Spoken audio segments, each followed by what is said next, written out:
Ay, tuloy ang laban kaya nag-brown out. Okay, may message sa akin isang kaibigan. Hello, Bright.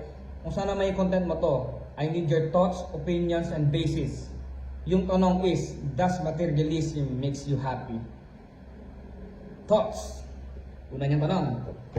Ang thoughts ko doon is, oh naman, yes! 100% agree. Sino ba namang hindi sasaya sa material na bagay, di ba?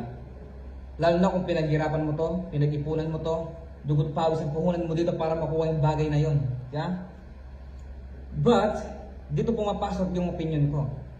Hindi 100% na masaya ka sa material na bagay. Ang tunay na masaya, hindi niya nahanap sa material na bagay. Nahanap ito sa pagmamahal sa pamilya, sa kaibigan, sa karelasyon, sa ginagawa niya, kay God, siyempre. Yun. Sigurado talagang masaya siguro yun kaysa sa mga material na bagay. Pero masaya din naman magkaroon ng mga material na bagay.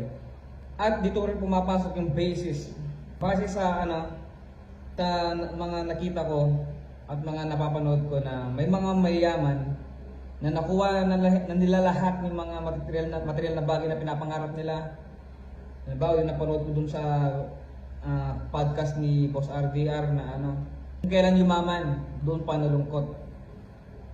Kwento niya doon, yung ini-interview ni Boss RDR doon is pangarap niya magkaroon ng kotse. Yung pangarap ng kotse talaga. Halos ilang years niya pinag-ipunan yun, pinagtrabahuan yun, pinagtrabahuan talaga, pinagsikapan.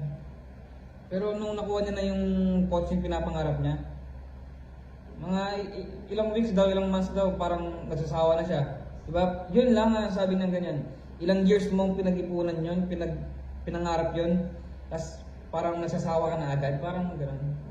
So, dun pa lang makikita mo na hindi siya 100% guarantee na sasaya talaga yung puso mo at yung utak mo kapag nakuha mo yung material na bagay.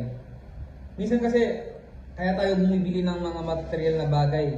Minsan nadadala tayo ng emosyon natin eh. Kaya natin binibili yung isang bagay na yun kasi para i-impress yung ibang tao. Para may masabi sila na, oh, he made it, she made it.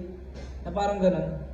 Parang bumibili ka ng mga material na bagay para sa ibang tao, hindi para sa iyo.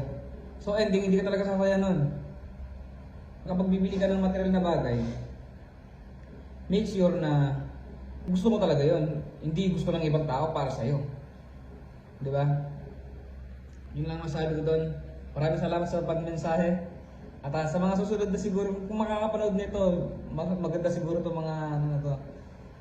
Mag-message kayo sa akin kung ano yung mga tanong niyo, try natin sagutin. 'Di ba? Yun lang. Pasaya ka sa buhay. Yeah. Brown out ka rin.